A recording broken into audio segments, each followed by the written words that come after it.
TV. Lero ndi the return of Alexius Kamangila kapena kuti Council Alexius Kamangila kuchokera nthawi yomwe tinacheza nawonso pano pa Luntha Television. Tikufuna timve kuchokera kwa iwo kuti what has been happening. Ine ndi Bridget Mwanonga ndikupempheni kuti mukhale pomwepo. Council muli bwanji? Inetu ndi bwino, moyo wabwino, ngoti zuwa la ku Africa lisadira ku Europe konkude sama ya chaka chino kuoneka kuti kuyaka moto kwambiri. Komano ndeti manchimitu chani sinankakathulika nakhangati kanazolowera kuzizira pano ndekangotenthesedwa nde thupi lumakakati kupanga just. Other than that, moyo kuyenda bwino, Mulungu akutisamala ndithu. Ichabwino Council kuchokera pa nthawi yomwe inu ndine tinachezaso pano kufikira lero, what has been happening in your life? Zambiri zikuchitika za makamaka public life yanga zokhuza ku nkhondo yolimbana ndi katangale. Ndithaunena kuti chinthu chimodzi chachikulu chimene ndapanga observe ndaphunziraso nani and chomwe ndaphunzira nzonena kuti Amalawi ambiri amaka amene amayankhulapo pa zinthu sadana ndi katangale kapena kuba mwanseri kapena ziphuphu. Iwo amadana ndi amene akupanga katangaleyo pa nthawi imeneyo. Saka kuti amene akupanga katangaleyo ndi m'bale wawo ndi zawo ndiwomukonda kuti amamukana ndiwokongola amamuna kuti amene ndiwokongola kaya ndiwooneka bwino sadana naye katangaleyo. Koma akakhala kuti akupanga ndionena kuti amadana naye siwa kwawo kaya ndi wamtundu wina siwa ku region yakwawo ndi amene amadana. So ndaphunzira kuti ndi ntchito yolimbikitsa kumvetsa bwino kuti anthu azidana ndi katangale. No matter who is doing it, people should hate corruption and fight corruption. Posatengera kuti akupanga ndani kuti zichitike tikuyenda kuti anthu amvetse impact kapena zimene katangale amapangisa kuipa kwa katangale. Anthu amvetse kuti katangale amapanga affect ndani zimene akupanga munthu ukapito office how it affects someone from Ngabu in the lower shit. Nizomba how it affects someone in Mangoji. So in Kumaineo and the fire and the moto ndo kolera ndipo sinakale pomo convinced kutana kulimbana ndi katangale munjira imene ndikupanga than I have now. Ndiye mwina ena nkumanena kuti ya Council tsopano aluza direction, he is all over. Akatere iya itamia ja, akatere iya itai green, akatere Ayuba James. What's your comment on that? So anambile ama apanga comment kumalawe on pazinzoti sakuziziwa and nzoti alibe idea and nzoti sana they haven't even spared even 5 minutes kuti azilingalire koma amafuna aliyepo molomo. So vulo lake ndi imene komano mukaona ntchito imene ndimapanga ini ndine munthu amene ndimamenyera ufulu wa chilungamo kuti anthu azilandira chilungamo. Na ufulu woti anthu azilandira chilungamo sungatheke ngati pali katangale ngati pali chani pali ziphuphu. Katangale ameneyi amachitika ku court wamkulu komano katangale swa ku court komanso ku court kuti amene amapanga finance zati katangale uchano amapanga finance pamakhala fuel. There's fuel. So it is different individuals including politicians, religious individuals, traditional wina aliyense. So chimene chimandidabwisa nchonena kuti Amalawi omwewo amanena kuti katangale kumalawi wajera ali pali ponse katangale wachulukitsa. And then when you're fighting corruption they expect you to discuss 5 people alone and then focus on that 5 people. Chimene nengayankhe nchonena kuti anthu amanena kuti ndaluza focus ndikachula iye amene amamukunda. Akakhala kuti amene mukunda kapena kwawo kapena m'bale wawo kapena achimwene awo kapena amene amampembeza ndamutchula amene amanena kuti ndaluza focus. So it's an issue to do with kusamvetsa or kuteteza akuba awo.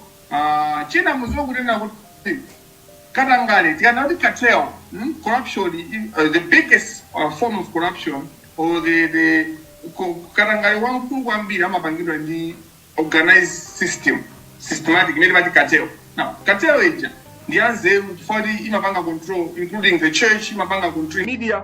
So the communication, the information that you get is amaipanga control kuti anthu amve izi asambe, and so the narrative is important. What you hear controls how you narrate things or how you see things and how you think about things. So they have controlled the narrative. Kuti Kamangila ndo amisala, Kamangila angolimbana ndo aliyese, Kamangila ndo ansanje, Kamangila ndo hotere. They are not allowing people to hear and to understand what I've been doing. And many they are bleeding. The corrupt people in Malawi are bleeding, and they are bleeding heavily. Command, chomangaziwe silinati in my introduction jabi. Because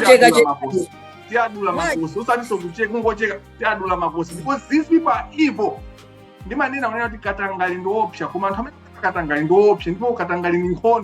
So we need to address it as a war with all our energies, with everything we have.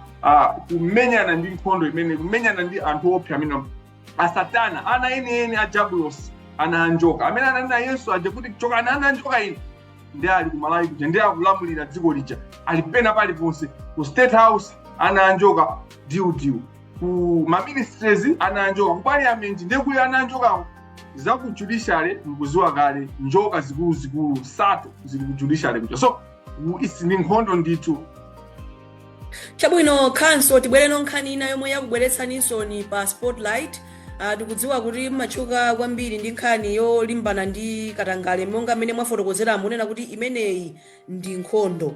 There is a case between Justice Manda ndi inu. What's your quick reaction on that? Choyambirira nchonena kuti anthu akuyenera kuti asayiwale kumene tikuchokera. Mu 2024 kuti ineyo ndizipezeka kuti nkhani imene ndimapanga ineyo moyo mwanga ndiya kuthandiza anthu kuti atuluke mundende akamangidwa osalakwa, kuyimirira azimayi amene alibe owayimirira amene ali vulnerable, kuyimirira ana amene alibe urayimira alibe kuthekera. Ndili mukalikiliki wangu ntchito imeneyi zinapezeka onera kuti ndinapangapo comment nkhani yokhuza Salima Sugar Company. So chinachitika ndi chani nkhani ya Salima Sugar Company? DPP ili mboma inagulisa kampani ya boma Salima Sugar Company inasiya mphamvu mwa mwenye anthu amene sa dziko lino.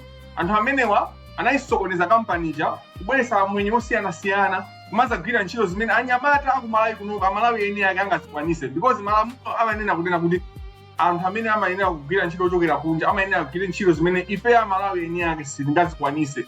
Akhali ndi expertise ina yake, akhali ndi ukadaulo umene ife eni yake tilibe, zimenezi adindo athu sazilongosola ife amalandirapo. Ngakhale ma NGO ambiri there is chaos chifukwa pale azungu kandandani anthu amayiko, even amayiko ena ku Africa amene amabwera kuzagwira ntchito ku Malawi, yet my expertise amenewo kapena ukadaulo umenewo amalawi eni yake alipo. So nzizolakwika koma ma ministry osiyana boma lathu limavomereza izi chifukwa cha tulo, chifukwa cha kugona, komanso chifukwa cha katangana. Now Salima Sugar Company amene anagulisidwa company imene molakwika ndi anthu omwe amene akulongosola chuma cha dziko lachina mwanamveka aja ndandani ndio anapezekanso kuliso amabaso ndalama za kumapitisa kumaiko awo kumakasunga kwina. They were externalizing forex. Anthu omwewa amapezeka kuti sugar kuti akapanga sugar uja momwe agulise ku Malawi amakagulisa kunja. So there were all sorts of things including DPP. Kunali warrant of arrest, kunali ndithu chikalata chomwe anatenga director of public prosecutions amene amayendesa za milandu ya upandu ku Malawi. Mkulu amene anali ndi chikalata choti amange anthu amenewa. Amene kumangidwa anaweza kuti akusumirano boma la Malawi nkhani ya Salima Sugar Company kuti apasidwe about 3 billion or something. Now kani tidafika ku court inafikira ku commercial court. Justice Ken Manda anali a president. Now when you're a president of the court umapanga decide kuti kesi ipita kwawa, kesi janayika mkoti mwawa Amanda, and for a reason. For Amanda panga zakatangale kuyambira kwa nthawi yaitali. Anapeza kuti waja apereka injunction tinganoti chiletso kuti company ya boma iyi isagwirise ntchito ma account mwawo ndalama zokwana 3 billion mpaka na nkhani izati. Nkhani ija ine nditayiunika ndinaona kuti izizi zikugwirizana ndi malamulo mmene ma facts alili. Ndipo izizi it's either incompetence kapena Katangale. Koma ndikaona Amanda experience yawo, he must be aina kukhala wamkulu kwambiri kapena timati the oldest member of the High Court, if not the second or third. So experience yawo was enough to know kuti izi zikuenda kuchitika. So the only explanation was kuti ndakatanga. Then nabwera poera kuti zomwe zachitika ku Salima Sugar Company ndikatangale. Amanda ndakatanga. Then nayamba kunena kukatangale wina amene Amanda akhawo panga ndikupanga justify. Zimene zija zinakuisa osati Amanda okha, zinakuisa majaji ena amene amakhala akatangale. Ndipo ku Malawi anthu anayi ndi chinthu kuti zikhala bwanji kuti munthu akukamba za katangale wakuchani wakujulisha ndikumachira kuchira maina kuti wakuti. So I'm dealing with now a system that is so established. So they then started the case. Amanda anayamba case. Koma pa case pa jama oneka again Amanda. Koma case meja sindi kulimbana ndi Amanda okha. Ndikulimbana ndi chigulu chose chija. Ose majaji ose akuba, maloya onse akuba. So over time ndakhala ndikulimbana nawo Amanda aja case. Maloya amathawa case manager kuti andiyimirire. Mbatakumana ndi majaji maloya follow senior lawyers. Wabanga approach andu za kesi yawo ndi yamuno bwino tanja kumenesa ngayimini for these people are evil. Athana nani. Then ndakumana ndi maloya atatu senior lawyers. So senior counsel ndi senior lawyer ndi zintosiyana. Senior counsel ni munthu amene wagwira ntchito mpaka na boma dziko ndikumupasa udindo umulemekeza pamene lawyer senior counsel. So the senior lawyer ndi munthu amene wakhala kupanga practice law pa nthawi yayitali wakuziwa zambiri zokhuza za malamulo koma dziko silinampase ulemerero omuyamikira kapena kuti omuyika ompanga distinguish. Now nkhani mumvetse kunena kuti yayenda bwanji. Munkhani momwepo unapeza kuti lawyer wanga amene anavumirapo amene analimba mtima Gift Chimowa anaopsezedwa anawuzidwa kuti iwe tikumaliza limodzi ndi Kamangira anthu maina anayi kabwera and akuchokera ku mlandu wanga the next day yake anapeza kuti amphwanyira galimoto abamu file mu galimoto munali mafoni munali zinthu zina valuable things. They just took the file. Mlandu umenewo uli ku Blantyre. Aloya sai sana sunkhani fama opa kuti akamaisata kateo ibanga sanda za aloya. Umboni ulipo Malawi Law Society complaint went to them.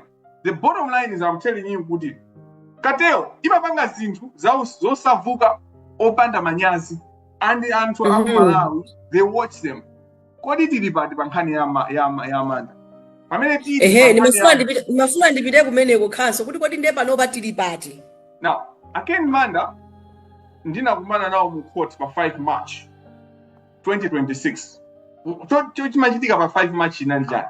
Pa 5 March timati pre-scheduling conference. Court limayang'ana kuti kodi anthu zimene mukanganazi pali china chake chimene mukugwirizana napo zimene zimanti zistoveretu tingopita ku trial ndikukonzekera mlandu kuti upite ku trial. Koma tikamapita ku trial tipite ndi zokhazo zimene anthu simukumvana zoti court likuthandizeni kuti mumvana. Kumene kuku pa 5 March paja court linapita directions, simati we try scheduling conference directions. So the directions were first Amanda abange file trial bundle. Mu trial bundle umakhala zonse zimene zachitika including skeleton arguments ndi witness statement. Skeleton arguments ndi chani? Timfundo timene timabweresa malamulo ndi makesi osiyana-siyana opanga justify position yawo imene akubweresa pa court paja. Amaina kupanga izi within 21 days. Koma asanapange zimene zozo, court linawuza kunena kuti apange formalize the direction. So amaina kupanga file order ya formally kuti court pa 5 March yanena each. Amanda akapanga file chimenechi amaina undiseva within 21 days from 5th March amayenera kubwera pa court. Amayenera kundiseva within 21 days. So by 26 March amayenera kundiseva pando yawo ija chifukwa ine ndodandaulidwa odandaula ndiwo. So ine singamange action iwo aja asanapange action. So iwo aja amayenera kupanga chinthu within by 26 March and save a trial ban. Akandiseva trial ban, I had 21 days to act. Zimene zinachitika mu kesi umumu ndonena kuti Amanda sana ndiseve in any document, sana save the trial, the order of directions, they did not formalize the direction. And then they didn't save me. And then anabita ku court ukanena kuti Kamangila sana satire zimene mwanena. Ndeno mene sana satire zimene mwanena komanso musamuitane Kamangila asabwere foti sana sinthu zoti ananena zifukwa zanje. Koma ananena kuti izizi mungomva mbali yathu ifeyo kenako muchose defense ya Kamangila. Defense muchose nkhani yoyithe tawina ndifeyo. And the court inamvera zimenezo kunena kuti Kamangiladi sana mvere kuti within 21 days asave. So they removed the defense and they entered liability.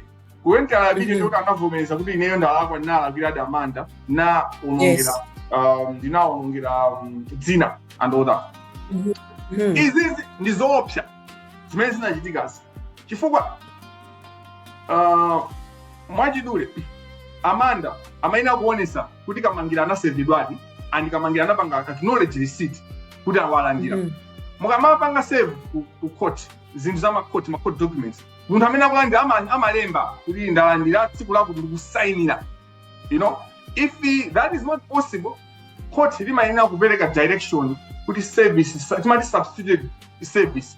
In this circumstance there was no any substituted service imene court inapereka. But above all, court imaenera even in account pali umbono okwanira kaya even achita kuona video evidence Kamangila akulandira document ija akupasidwa ndikuona kuti Amanda alemba iyo ndikukhala 21 days osayankha even panakhala video documentation. Court limaenera kumwita na Kamangila uja kuti Kamangila tinali pa court limodzi tinakuza ndi mupange izi simunapange chifukwa chani simunapange because the court has to listen to the reasons behind. Because the idea of procedure is not to punish to punish the parties.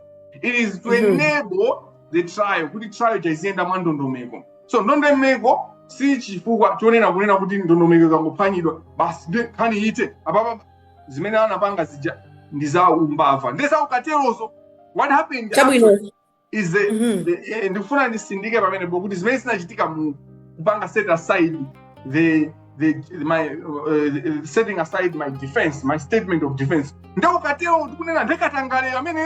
Because even the law, order 12, civil procedure rules of 2017, rule number 23, imakambapo za libel and slander. Libel and slander, the definition kamina kuti magulu a defamation imata okhala yapakama yo yankula kuti wamupanga defame munthu words or you have written imanena kunena kuti you cannot enter a summary judgment in defamation matters. What they entered was not a default judgment or a summary judgment, but it was something akin nizofanana. So zomana panga lamulo limachita kukamba mwanchuchuchu kuti you cannot enter this. Even mudamuitana pate mudamuitana munthuyo kuti ngakhale ine anakanditana ndikumva kuti fundo zanga zimene ndinapangira sinalembere sinalizoyenera. The court is not allowed to enter to do whatever they did. The order is ineffective ab initio because it's not founded at law. So as many as panopatili but ndabanga I filed on Monday an application to set aside and then to restore my statement of defense. Kuta abwezerese defense yanga. Kodi ndikuenda kuzidefenda kodi munthu ngadamunena namuchimwira ndizipange defend kuti sinamuchimwire. And this is very important chifukwa it borders around freedom of expression, which is a constitutional right, and also freedom of thought and conscience under section 33 of the Constitution. So you cannot dismiss a right like that is provided in the constitution of your country just through a default judgment or something akin to that.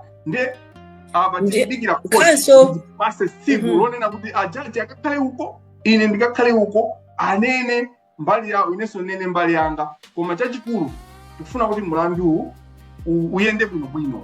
Ajaji apereke umbono wawo, ine ndipereke umbono wanga, kotino lidani kodi ligamuli palibe zodusa behind door, palibe po apapa zoti athawa. Nkhani tipanga nayo jiru bwino, iwo apereke umbono wawo, ine ndipereke umbono wanga, koti liweruse. Chabwino Council ndinaona dzulo munalemba actually ndinaona lolemba munalemba pa tsamba lanu la mchezo kunena kuti mulowa live ndipo mutu wa live imeneyi mafuna kukamba nkhani ya kesi imeneyi ya between Justice Manda ndi inu. Later in the day munadzalemba kuti ya live jasichitika. Mwina mafuna kupanga communicate chani? So exactly, I wanted to share Malawians mafuna ndafotokozere za mlandu mene timayamba mujani za fotokoza mphamvu za kateo, how corruption in this system ku Malawi kuja. One of the things our Amanda adapasidwa order yochosa defense yanga pa court. Mukuziwa uthenga umene amafalisa atulankhani amafalisa atu kuti Kamangila mlandu uja waluza. Kamangila uja alibe umboni, wakanika kupereka umboni ku court, nkhani ijatu basi ata ndipo court yagamula kuti Kamangila apereke 250 million. Munamva zimenezwe? Koma when you look at the order doesn't talk about kuti ndipereke 250 million. The order says the matter should go to the registrar kuti apange chani analyze. But at the same time tinakakhala zoti ku Malawi ndi atola nkhani achilungamo anakayiona nkhani kuti ifeyo takaona pa file Kamangila sana itanidwe awa abweresa application yawo kumbali kulibe Kamangila, koma pa file pasi palibepo umboni oonesa unena kuti Kamangila analandira document imene akunena kuti sana pange respondi. You use basic, these are things that are basic in journalism. You don't need to go to university to study journalism kuziwa kunena kuti nkhani ngati imene tikuenda kuifufuza bwanji. The fact kuti for a month zinthu zimene order imene about six weeks or thereabouts, no journalist has paid attention to this issue. Yet issue imene yokuza a judge and a lawyer on issue of defamation is unique in Africa, is unique in the world. Pamene judge akusumira lawyer nkhani yokuti wandiyibisira mbiri, lawyer anataka comment nkhani ya mlandu. So you can see how the cartel controls the narrative, and ineyo chimene chimandi kuita ngati ndimatha kukwiya nthawi zina ndimakwiya chifukwa cha the hypocrisy, ufalisi umene anthu amakhala nawo, atola nkhani anthu osiyanasiyana amipingo, because issue iyi ilipoyera ndiyochita kuonekera kuti apapa zinthu sizikuyenda mwandondomeko, koma anthu safuna kuyankhulapo. Aliyense amakhala ndi mantha, koma anthuwo tikatenga mwachisanzo achikhristu ana ife ndi Yesu Khristu chilungamo titere, koma mukuona zimene zikuyendera you don't do anything. Ndimafuna kuti ndatambasulira Malawi apapa kuti inu mwandipasa kupata ndilibenso chifukwa chonena kuti ndipange live ndidikira mbali yanu imene mungafalisire anthu amve zenizeni mwachuchuchu. Ndipo ine ndipemphe kuti inu aluntha TV ndi a TV ena nonse muwapemphe akoti kuti mlandu wathu state ina yonse muziwulusa. People should be following this issue, has to be open. It's an open court. Pasakhale zinthu zimene tikupanga mwansedi because it's a public litigation, an issue of public interest, a litigation of public interest. Aliyense ndi chidwi pa nkhani imeneyo. So inuwa muwapemphe akoti at times azodia chifukwa tikuyenera kunena kuti nkhani ioneke poyera kuti Kamangila alibe umboni wonena kuti Amanda ndakatangani. Chabwino Council, mwina mene nkhani imeneyi ikuyendera sikukupatsani mwina jenkha kuti mwina nkhondo imene mukuti mukulimbana nayo yakatangale muyambe kubwerera kumbuyo? Koyambirira ndinene kunena kuti judge wa High Court komanso a senior member of the judiciary, one of the most senior members of the judiciary, kukusumira judiciary yomweyo ndi zinthu zopasa njenkha kumene, ndi zinthu zopasa mantha zili ngati causeway kutengedwa ku koti la amphaka zisakuoneka kunena kuti ulibe opportunity, palibepo mwayi woti utha ukapambana. Koma ineyo ndilibe mantha ena aliwonse chifukwa chonena zokuti zimene ndikuyankhula ndi chilungamo. So the Bible tells me truth will set you free. So unless mulungu wanga ndi wabodza, ngati mawu a mulungu ali abodza, then I should be scared. Koma I believe in justice and I believe in the justice system. That's why I'm fighting and I'm going to the same court. Koma ndanena majaji, si ajaji sa Amanda okhawa ndi agulu, even osogolera judiciary ndimanena kuti ndiwakatangale nani ndikupita ku judiciary konko chifukwa chonena zonena kuti I believe in the system kuti it's not who I've called out, it's whether what I've said is true or not, whether I can prove what I'm saying, and I'm going to prove ndi umbono kwana ndi chifukwa chake mukaona mulandu wanga ndinaita anato a chief justice ngati mboni yanga mokakamiza kuti nzaita mokakamiza naita na deputy chief justice ndi anthu ena maloya osiyana amene ndikufuna kuti azayankhulepo pa nkhaniyi zimene zizaonese zizapereke zizapange proof kapena zizaonese kuti zimene ndikunena zokhuza Ken Manda ndizoona ngakhale kuti dziko lonse likuziwa kuti zimene ndikukhuza amene ali ndi maso komanso amene amaganizapo akuziwa zonena kuti Ken Manda ndi akatangale. Parliament imapanga investigate Ken Manda in 2023 ndipo amafuna kuwapanga impeachment ndandale omwe amene analowerapo kuti impeachment ija isaoneke kuti kupita kuti tikayang'ana pompano inquiry imene anapanga a Judicial Service Commission pa nkhani imene ndi pamenenso mungaziwe kuti katero ija imatiseweresa ku Malawi imakutenga ngati ninu hatulo. Since 2024 they said they are going to kupanga malizasi within 4 weeks within nthawi yochepa mpaka na pano we don't know kuti investigation yawo ya Amanda ndi Amangwana malizasi yake ndi otani they are doing because they found zinthu zokwanira zowachosera ujaji anthu amene koma chifukwa chofuna kutetezana ndipake zimene sizuluka. And then you have a whole president is sleeping on this issue, you have a whole minister of justice sleeping on this issue, you have lawyers, Malawi Law Society sleeping on this issue. They're enabling the corruption to continue because only if we fix the judiciary, then we will start fighting corruption. You can't start fighting corruption without fixing the judiciary. We can only say that kulimba na ndikatangale pamene tili ndi judiciary imene yonena kuti sit corrupt, but if where the tool that you use to fight corruption is the same tool that is also even more corrupt, then you're not doing anything. We move sewera Chabwino Council kubwera apo nkhani yakatangale yomweyi it's been a while now pamene munayamba kuyankhula zokhudza katangale kuno ku Malawi. Chiyambireni kuyankhula kwanu kufikira pano mukuona kuti zikuphula kanthu. Chambirira nchonena kuti sindili satisfied. Sindili okhutira ndi mmene zinthu zikuyendera ifa effort yomwe ndapanga energy imene ndapanga by now timayenera kunena kuti tizikamba zina. By now bwezi tikunena kuti nduna 7 zikuseva sentence yake, majaji 10 akuseva ma sentence awo, maloya 12 o maloya 20 anamangidwa by now. Now zikupula kanthu zimene upanga zikupula kanthu kwambiri, you know, pali zambiri zimene ndingapereke mwachisanzo Amalvis Hotel. When did you see a corrupt act kapena kuti anthu kupanda mamboma parliament chali kupanga commission of inquiry kupanga nditu investigation? When? It's only this time around where now the parliament which when I say anthu akuba talk parliament ma MP agenda akatangala amene they were forced by the pressure by social media because people undermine Facebook is very important kumaiko ena anthu amapanga design and ziko limasinta because of Facebook.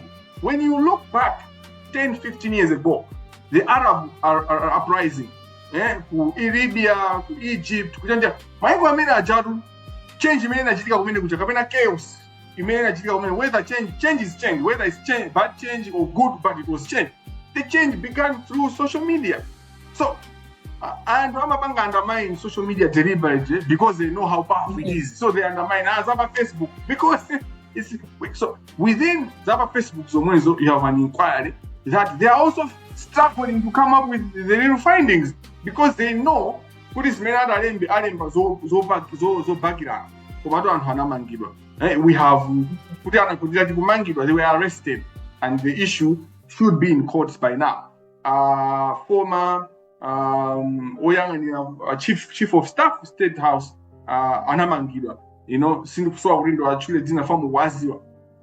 Mukayang'ana Collins McGrath mpaka napano akuti akuzemba akuti akuthawa mbweta zimene zozoona akuti akuthawa kubisana ifeyo tamene tikuyena kupanga find out koma issue yake ndikamangira yomweyi. Tikayang'ana ku judiciary mukhale pansi atula nkhani mwafunse maloya amene amapita m'makoti kuti makoti akuyenda bwanji, zambiri zinasintha. Kodi Am I satisfied? Should we be satisfied? We should not. I'm not satisfied. But there's a lot of improvement. I can man another judge president of commercial court with Blantyre and Mosanyengelera, which is the headquarters of commercial court. Is he still the president? And I just said, you know, and he I mean, not normally is a manager. We now when did we have a Judicial Service Commission with an Amboni and with a Belegre? It's only this time around, and this is the work that no one can talk about without pointing Kamangila's work. You know, when you look at different sectors of life, maplani au pandu opahoa bela malambi bila menda sokoneza kumantu. You don't talk about them before the cartel controls the narrative, and obviously you don't want a penapaga and sitimafuna kubanga praise people based on what they're doing, but it's based on how we feel about them. You know, no, I mean, if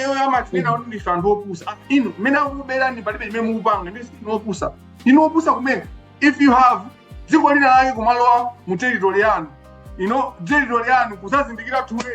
and then why are you scared? Worried about being called what you are instead of worried? If you have a cabinet member or a cabinet of a member of cabinet, I mean a minister who in your country, so what is this conclusion hii pa mfuso dimene mafusa mai mwanoka unena kuti ngati dziko lanu language of instruction is English, official language yanu is English, mu parliament mwanu mmaina kuyankhula chizungu, so you have a whole member of cabinet who can't communicate in English and you are okay with that, who cannot even construct a sentence audible. How is he going to lead his ministry?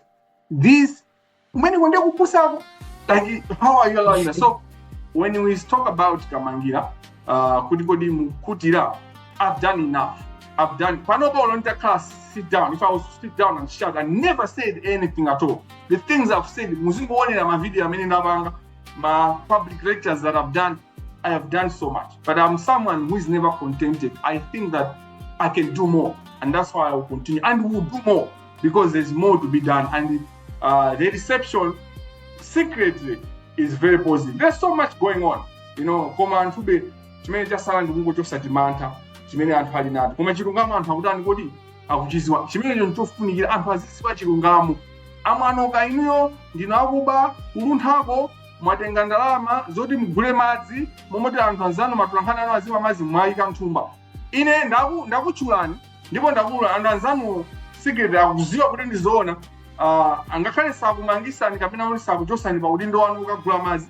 Komano you are no longer the same. Ndakupalizani pamene popo inuyo. Mukamapanga zanu muzienda alambanda mumakhala kuti ndakuvulani basi mukuyenda bwamuswe.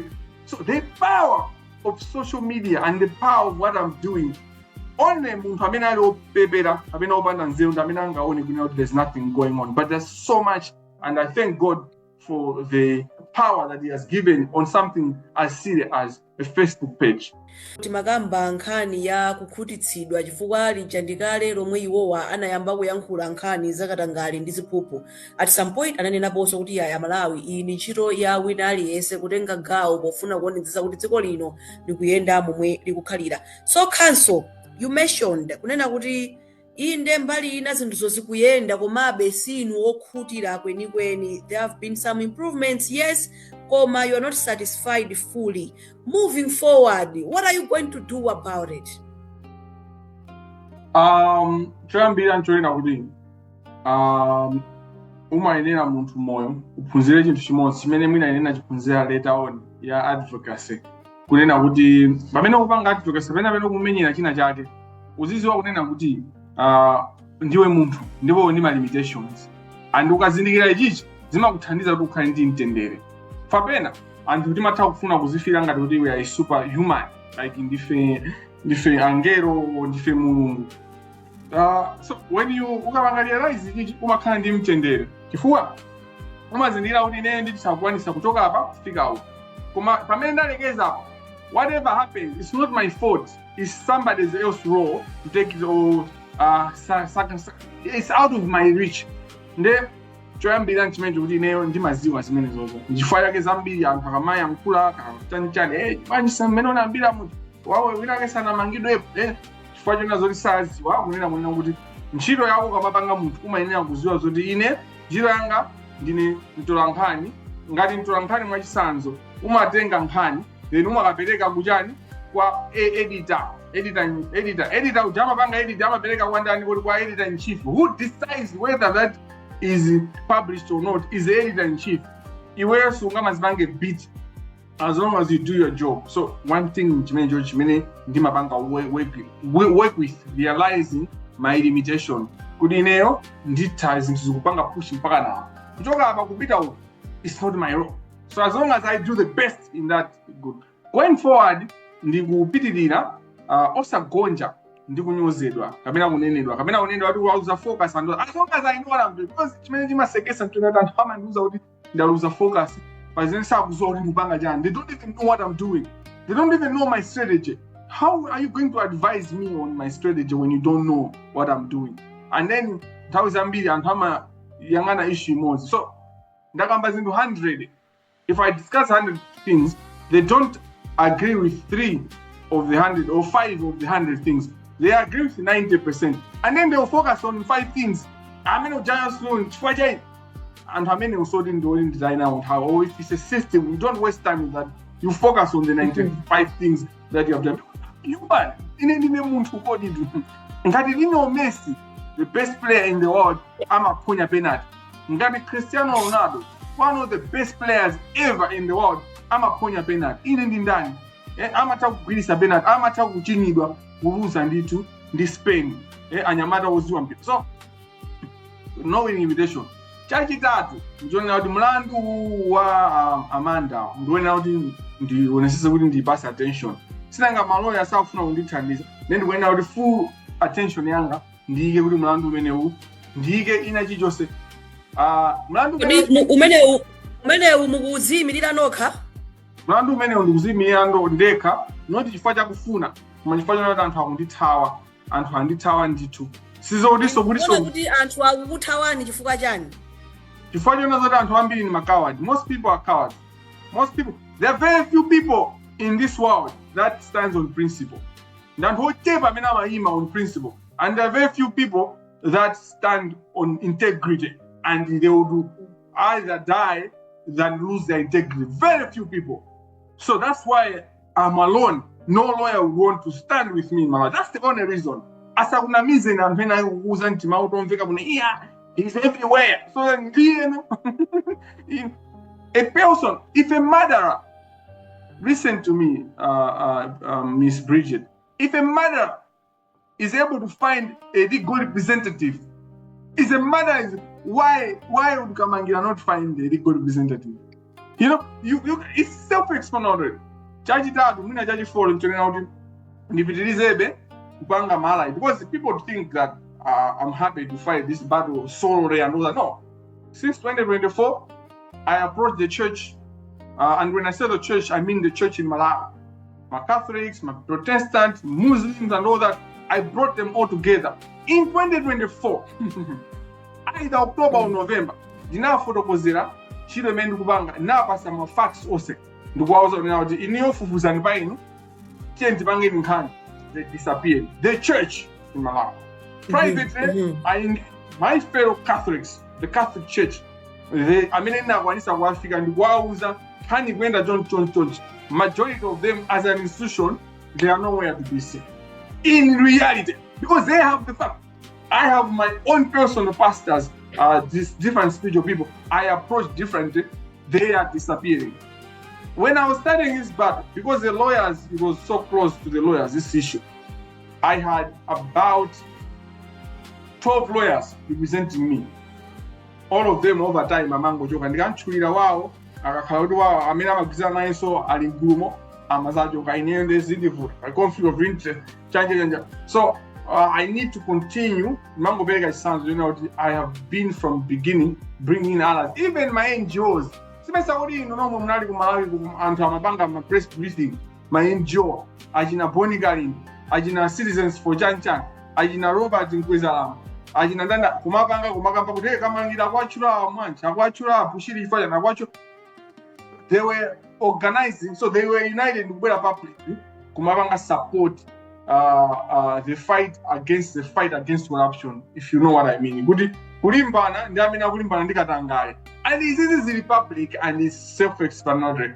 So I continue to engage some of those people. Now we are together. Zimene linkanena 5 months ago, 6 months ago, panobana nasibanga understand. There are other people that it will take a year or 2 years or 5 years for them to understand what I'm saying.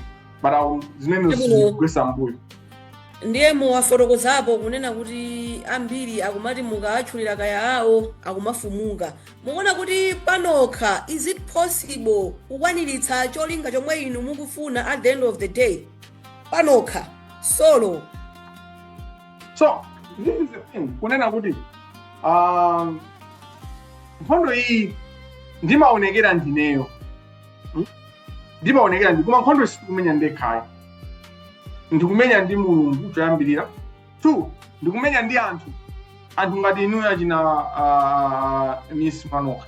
Chifukwa choti kundipanga interview mondi masula kuti ndiyankhule mmene zilili mwa chuchuchu mosamandipanga nti kumandidula. That's you're being allies mukubweresa information as it is. The other parties ndi makamba zinthu za ku Malawi zimene zikuchitika koma ine sindili ku Malawi. Anthu ma whistleblowers amandipasa amene wanda silikali akuluakulu ndipo amapanga they risk their lives, they risk their careers. Nkhondo isindi kumenya ndekha, ine ndingoonekera. So chimene ndimadandaula ndi church zomwe ndimanena ndi chani, we need more people to come out kuti ineyo ndisakhale exposed, because what is happening now, the system Malawi yavumeleza kundipanga expose kuti ndizionekera ndingokhala the face of it. We need Malawians to be the face of this fight. The ana amene akufa ndi njala ndi amene akwina okhaja the face of this fight. Anthu amene akuti akapita ku chipatala osapeza mankhwala amene wakwina okhala the face of this fight. Anthu ngati Jim, munthu amene watuluka ku Zomba Central Prison after 15 years akudikirira mlandu wake, akudikirira mlandu sanamzenga, wakhala munthu akuseva sentence ya 15 years. Do you know sentence ya 15 years is equal to 21 years sentence? Munthu kakhala ungene kuja 15 years ndipo waseva sentence ya 21. Munthu osalakwa has saved. Those are the face of my fight, and they should be face of my fight. So the issue here imene maivuta siyo kuti ndikumenya ndekha nkhondo sikumenya ndekha. Zimene zozo public zimangooneka ngati ndikumenya ndekha. Ndeti kufuna nokuthesa kuti samaoneke choncho anthu atuluke ndithu azinena poyera zituzo. And the fight here, it's not Kamangira's fight, it's fight for justice. How can fight for justice be Kamangira's? How can the fight against corruption be Kamangira's fight? For God's sake, like, ziteka bwanji kuti kulimbana ndikatanga likhali nkhani ya Kamangira. How? Sitimazifusa ife kuti ziteka. So, sinkhondo ya ineyo iyi. Nkhani ndiyongona ati ndinayikidwa patsogolo, ndimaoneka kuti amene ndimaonekera ndineyo. Ndikufuna kuthana ndikuonekerawo kuti yonse amakhale kuti samaende champagne. Ndikamaenda malo ina ndizimasuka ifati kale kuti nkhondo ya Malawi aliyense akupanga zomwezi tonse ndikumenyera nkhondo limodzi samachite kumayang'ana chambuyo ndikamaenda kuti kodi zikukhala bwanji. Chabwino khanso tibwereso ku nkhani ina yomwe yabeba kuno ku Malawi. Mwanena kale kuti simuli ku Malawi koma zambiri mumazitsatira bwino. Kukwera kwa ndalama yolipira sukulu za ukachenjede. What's your quick reaction on that? Choyambirira nchonena kuti ineyo ngati former secretary general wa Malawi University Students Malawi UMSU, University of Malawi Students Union, kukwera kwa fees ukugu kwa 100% is a no, a big no.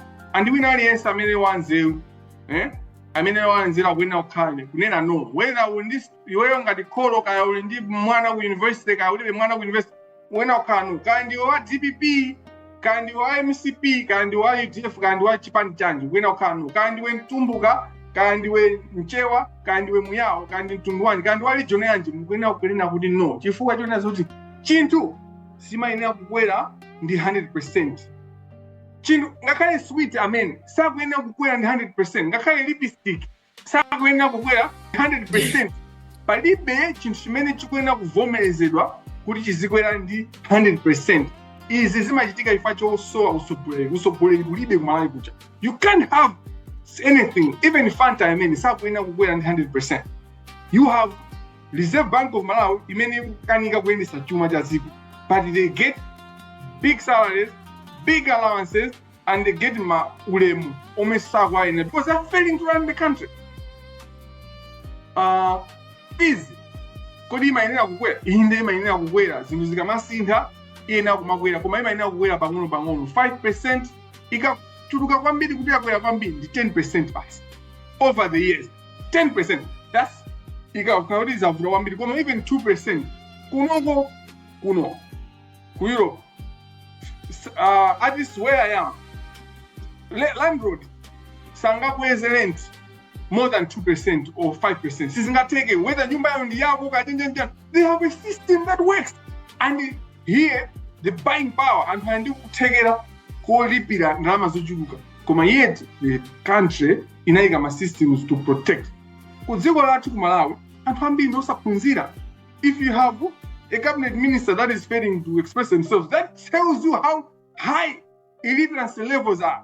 Tinda anthu osaphunzira. So the only thing mai mwanuka chomwe mungaziwe chinthu chikhacho chimene ku Malawi kuja tinganene mwachi ndunji kuti timapanga invest, chimene sitali cha consumption, siyoti chakudya, siyoti timachimaliza tsiku lomweyo tikachipanga invest, ndi education itu.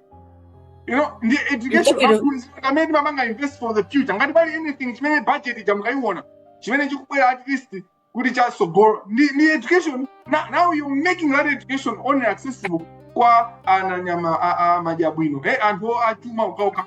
The buying power of Malawians is very low, so you can't just kukweza fees model zimene zinzolakwika and don't save it kwena tigwirizane kuti zimene zisachitike. Ndipo university yonse ma university onse akwenda kuti izi zachibwana zotere zizithe zomakangati kuti azizimuka. Iwo samaziwa kuti kwacha kusikugwa zinthu zikubwera, samaziwa.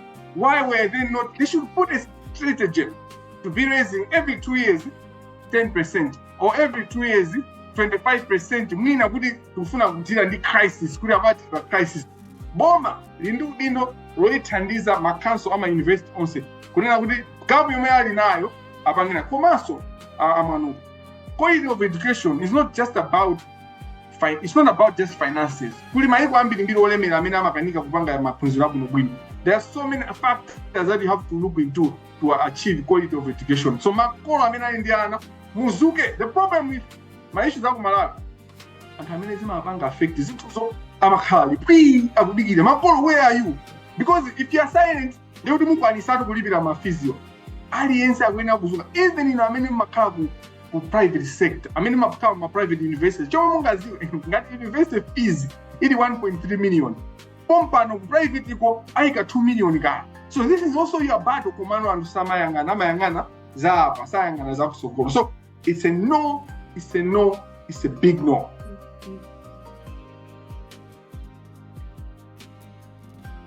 Zapo kuti kukwera kwa ndalama imeneyi kufika 100% is a no to you. What solutions would you propose kuti mwina mavuto ngati amenewa angachepe? So you need to have atsogoleri ama university amene they are academicians, not politicians. Vuto limedi now ma public universities timasankha ma vice chancellor, ma deputy vice chancellor amene amabwera akuchifukwa cha ndale. So kukweza kwa fees, momwe takweze fees pang'ono amanena kuti kibisa zina la president. You criticize the university. I was working at the University of Malawi between 2021 to 2023.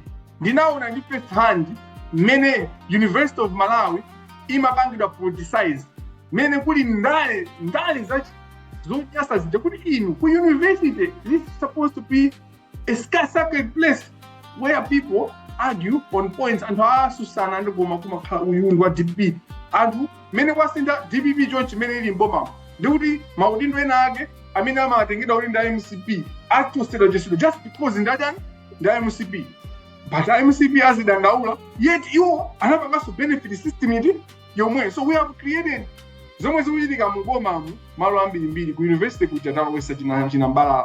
So you can't run a university like a political party. Every 5 years you are changing the direction of the university, because the university, they have to have a direction that is for eternity. Direction ya university has to be eternity for even generations to come. kunoko kuno ku Europe maiko ose mukumakhala ma university anayamba 16 15 zaka zambiri ma1000 zaka zambiri mbiri zambuyo zapitazo ma university akupitirira. So you cannot simunga pange zinthu zombambwana zomanena kunena kuti mukumasankha anthu muziyang'ana kuti ndachipani chanji, muyang'ane anthu amene andi kuthekera kupanga rani university. Iniyo mukasankhidwa ngati vice chancellor adini achanja mukakhala ku council kuja, council ija isakhale political, muzipanga ma decisions. And the other thing is ku university to ainyaga university ndi ana school kama mukuziwa zimene za Malawi ainyaga a university ndi ana school ophunzira. So you cannot be making any decision without ana school aja kuvomereza. You know what they do? They give money to this because I experienced it as a student when I was a student leader. I mean mu leadership executive amapasitwa ndalama ndi university council ndi university leadership kumapanga zake koma bwino wake tinali olimba enough kuwabweresa pamodzi ma leadership ndikumanena kuti even leader wa watu amene ndanena kuti sinali president, so panali ena amene anali pamwamba panga. So maveze kuti zinthu zijanthu akufuna zikoteza kulimba. So we need to stop politicizing the university, whether at academic staff level or supporting staff level leadership, komanso even student leadership. Inuyonso ena na school uschool uko zajambai. You should not only think about yourself, muganize za nzanu, muganize za generation to come, because ngati fees yale already 1.3 million, you know, from starting in 2026 1.5 from 600 to 1.63 million. What do you think 2030 ana 2030 azalibira ndama zingana azalibira 10 million ka, you know? So you need to think about that, because since we're ndi 100% it's normal, it's okay to we're ndi 100%. That's what we need to look at. Leadership is a matter politically based. We should be factual in our decisions in many kubangira, and the factual is also contextual.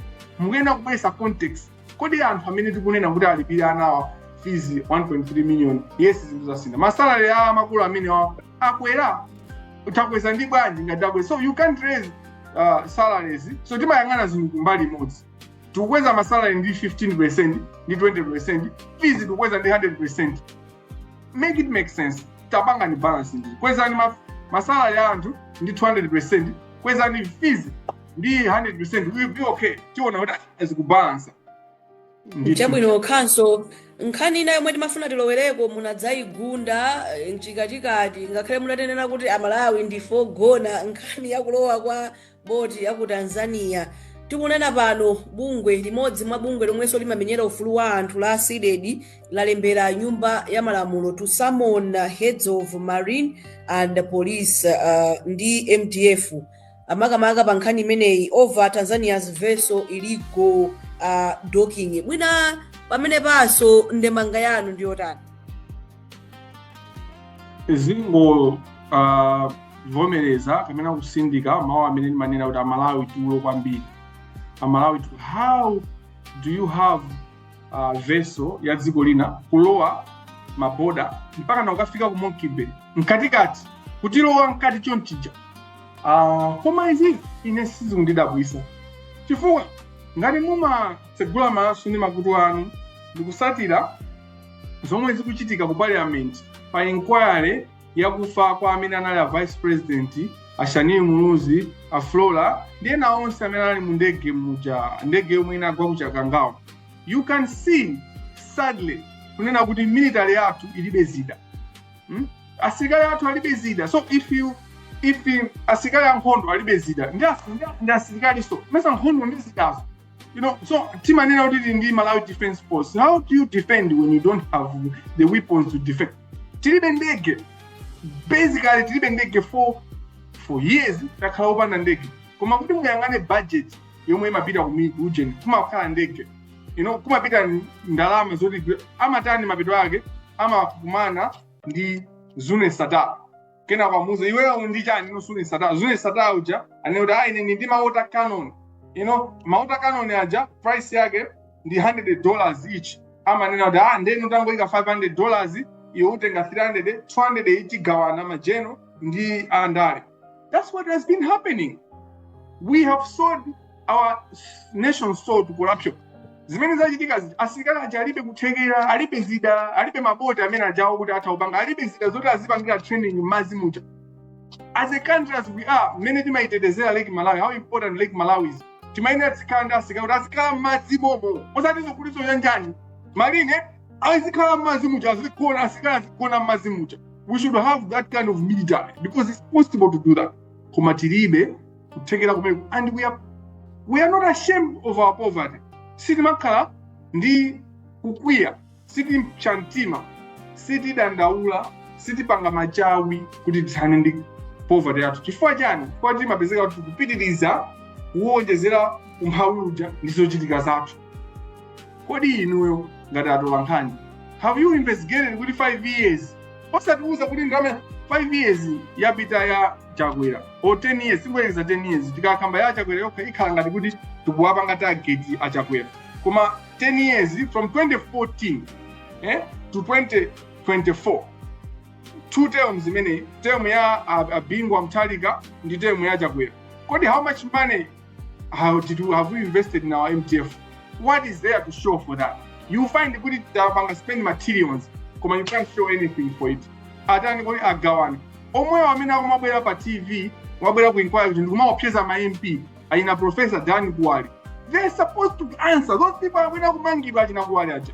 Akuenda kumangidwa kind brigadier general. The law has to follow. They cannot explain kuti procurement ya ku military akuyendesa banja, anayendesa banja, ndalama zimayenda banja, pamene mungaziyo kuti zimayenda banja.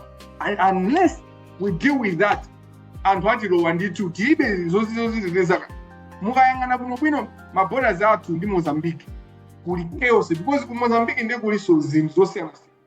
Mukamva mlandu ngati mukusatira wa Bobe Victoria, Dr. Victoria Bobe, amene amanga investigation Christopher Bangeti, amene ine ndikukhupira kuti Bangeti ajabwenaso apangira amene aja pali zimene akuziwa zimene sakuluza dziko. Akunena kuti defendant number 3 accused person anatenga mfuti kuchoka ku Chigumula all the way to Degado. Komwe nkatikati ku Mozambique ku Degado kodu sikumalowa munthu wamba ndikutali kuchoka ku Malawi kuno. So we are saying why are tables not turning? If that really happened, why are the tables not turning? I believe that did not happen. But let's assume what is the investigation. Why are tables not turning? So it's not just about zomwe zachitika ku Tanzania zi. Kumapeto kwake boti imene lichalo litakhala kuti limabwera kuzatenga ndalama za anthu kuba ndipo limatulusa money laundering, itakhala kuti imachitika pene pachi. Tukamba za golide amene akusema itakhala kuti amatibera chuma chathu golide wathu, itakhala kuti kuli mining yomwe yangofala ku Malawi aliyense afuna azipanga mining kulichira mbala chomwe chikuchitika. Ata kukhala kuti akutibera chuma chathu ndi imeja, ndipo akulu ena ake akuziwa kaya ku State House kaya ku ministry ku, they are responsible for that. So if you have a military that is corrupt, you are going to kifanya nazuri ama general aja ata kukhala kuti ali mbali so mujimo and share yao. So that's why asilikali wamba ma junior soldiers azioneka ngati ndosaziwa ntchito, komatu we have the best military people. Ma juniors atu, they're the best in the world. They are promoted kuliko sama ya migrido, but they are being let down by my general. Yambira army chief ndi ma brigadier generals ndi mbadala zokazoka zimaganiza za iwo. They are thinking about them. I'll give you one example. So in any Kamangila zindamathawangira anthu akulalata.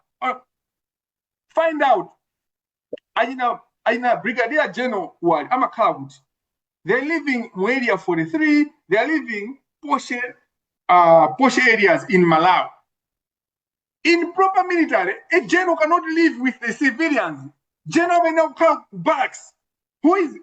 So if you have generals, I mean, I'll compete with, I'll compete chuma ndi antu civilians. You don't have a military. And they are enabling the corruption, because the military is a very important institution when it comes to discipline. So you have my general brigadier who are just buying my house. They can't explain too much to talking about. I have done Professor Dan what? Why are they living outside the barracks? Oh, my general said every general should live in the barracks. Every brigadier should live in the barracks. If you do that, kukhala ma quality houses kumene uchamanga manyumba oonekera kukhala misewu yooneka asilikali aja azinjoya ma junior officers azinjoya. These are basic things. I'm not a politician, I'm not a military general, but how am I able to explain this? I've not done a course in governance. Ziko lijali jinambalala, ziko lijali sangu panga zimena kufuna. Chabwino council pamene kupita ku malechereche sindufuna kuti mubwerere ndi mawu kukhosi. Any other words kopita kwa anthu amene akuonera program iyi pakadali pano as we conclude? Malawi ndi dziko lokongola kwambiri ndipo ndi dziko limene ndi potential ikulu. Ndi dziko laling'ono. Kuyendetsa dziko la Malawi sikovuta asakunamize ni munthu. Ovuta ndi ifeyo anyake amalawi. Andi zikuvuta chifukwa kusogoza mbuduma sogolo.